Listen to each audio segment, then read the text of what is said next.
The city of Rome, a bustling labyrinth of a million souls, held its breath as the sun, soul, surrendered its final glimmer to the western horizon. The golden light that clung to marble colonnades and gilded rooftops drained away, replaced by the encroaching tide of shadows. A hush, thick with a sense of great danger, settled over the city. Rich and poor alike, all Romans retreated behind locked doors and drawn safety chains, fortifying their homes against the coming dark. This was the hour of Nox, Nyx, the primordial goddess of night, a fearsome deity so ancient even Zeus, the king of gods, was said to hold her in awe. She was a shadowy, black-cloaked figure who rode across the heavens in a chariot pulled by dark horses. But as Nox's veil descended, another, more benevolent light began to rise. Luna, Selene, the goddess of the moon, whose crescent gleamed softly from her brow. This eternal duality governed the Roman night. The deep, foreboding dark of Nox and the calm, guiding light of Luna. Lucius, a young patrician, felt a restless disquiet that no amount of music or spiced wine could quench. He was tired of the gilded rituals of his class, yearning to understand the city not as a monument of power and spectacle, but as a living, breathing entity that came to life, or perhaps to death, after the sun set. Defying convention, he dismissed his slaves and their torches, choosing to step into the dangerous, unlit streets with only the moonlight and his own courage to guide him. His journey was not a stroll. It was a deliberate descent into the city's shadow heart, a true test of survival. The city of Rome, a bustling labyrinth of a million souls, held its breath as the sun's soul, surrendered its final glimmer to the western horizon. The golden light that clung to marble colonnades and gilded rooftops drained away, replaced by the encroaching tide of shadows. A hush, thick with a sense of great danger, settled over the city. Rich and poor alike, all Romans retreated behind locked doors and drawn safety chains, fortifying their homes against the coming dark. This was the hour of Nox, Nyx, the primordial goddess of the night, a fearsome deity so ancient even Zeus, the king of gods, was said to hold her in awe. She was a shadowy, black-cloaked figure who rode across the heavens in a chariot pulled by dark horses. But as Nox's veil descended, another, more benevolent light began to rise. Luna, Selene, the goddess of the moon, whose crescent gleamed softly from her brow. This eternal duality governed the Roman night. The deep, foreboding dark of Nox and the calm, guiding light of Luna. Lucius, a young patrician, felt a restless disquiet that no amount of music or spiced wine could quench. He was tired of the gilded rituals of his class, yearning to understand the city not as a monument of power and spectacle, but as a living, breathing entity that came to life, or perhaps to death, after the sun set. Defying convention, he dismissed his slaves and their torches, choosing to step into the dangerous, unlit streets with only the moonlight and his own courage to guide him. His journey was not a stroll. It was a deliberate descent into the city's shadow heart, a true test of survival. Lucius slipped away, abandoning the false comfort of his world for the dark streets where night fell over the city like the shadow of a great danger. The streets were unlit, a fact that made a simple journey home a risky gamble. He was guided by the subtle gleam of white, reflective cat's eyes, stones embedded in the pavement. A small, ingenious innovation that offered travelers a faint glimmer of a path. Taberna Tavern, a crucial hub for the common man, where he could... The tavern was a sensory assault. The air was thick with the smell of smoking hot meat and diluted wine. He heard the distinctive sound of dice as they clattered in a box, a sound that, despite gambling being illegal, filled the air. Patrons, a motley crew of cutthroats, barges, thieves, and runaway slaves, sat elbow to elbow. The atmosphere was a volatile mix of lively conversation and potential conflict. This was Liberty Hall, a stark contrast to the controlled environment he had just left. Lucius, an aristocratic thrill-seeker, was entering a dangerous, authentic world where survival was a daily reality. Leaving the tavern, Lucius realized the city was far from silent. It was filled with a deep, grinding rumble, the constant chorus of wagons and carts. A decree by Julius Caesar had banned most private and commercial vehicles from the city's streets during the day, forcing all trade and supply traffic to operate at night. This created a chaotic, noisy obstacle course, with ox carts and supply wagons clogging the narrow roads, their drivers disputing the right-of-way in the dark. The unending noise, as noted by the poet Martial, was so loud it could wake the residents, a grim soundtrack to the Roman night. Lucius's precarious journey was punctuated by encounters with the vigiles, the city's professional watchmen. These were not soldiers, but a corps of freedmen who served as both firefighters and police. Equipped with rudimentary pumps, buckets, and hooks, they patrolled the streets to look for unsupervised fires and were tasked with apprehending burglars and runaway slaves. The city, however, was way too vast to monitor in its entirety.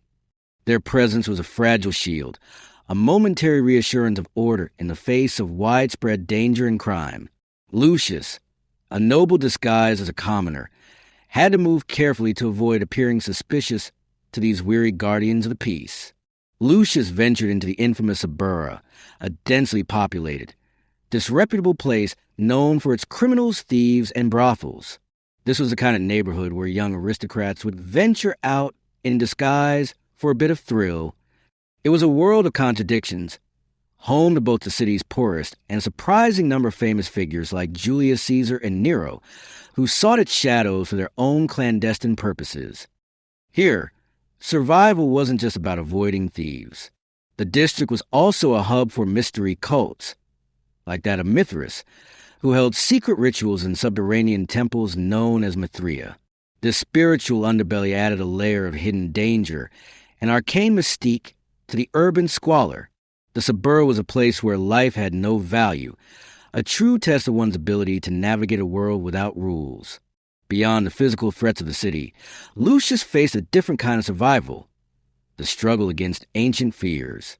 Roman nights were haunted by the restless spirits of the dead, known as the lemurs and larvae. The lemurs were the restless or malignant ghosts of those who had not been given a proper burial.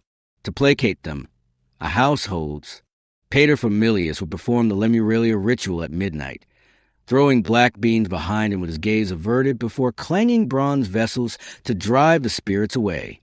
This was a very real act of survival against the supernatural. Lucius also recalled the folkloric creatures of the night, such as the Korokata, a beast from Ethiopia that mimicked human voices to lure its unsuspecting prey from their homes. These beliefs were not mere tales. They were a part of the psychological landscape of the Roman night, particularly for the common, uneducated classes. Lucius finally reached the great monuments of Rome, now empty and silent. The Colosseum, which by day could seat 50,000 spectators, was beautifully illuminated but utterly still. The grand arena where gladiators once fought and wild animals were held was now a place of haunting beauty and spooky atmosphere. Lucius imagined the roar of the crowd, the cries of the wounded and the terror of the animals, all echoing in the now silent stones. From there, he walked to the Roman Forum, once the vibrant center of the Roman Empire. Now, its empty columns stood as ghosts of a lost age, a place where statues and temples were built to make emperors remembered. His journey culminated at the Pantheon, a magnificent temple built to honor all the gods. The colossal bronze doors were silent, and the immense monolithic columns, imported from Egypt, stood as a testament to the city's power. In the calm silence of the square, he felt a timeless sense of connection to the city's history. The monuments of Rome, active by day, became solemn, awe-inspiring testaments to history at night, a different kind of survival tale for stones against time.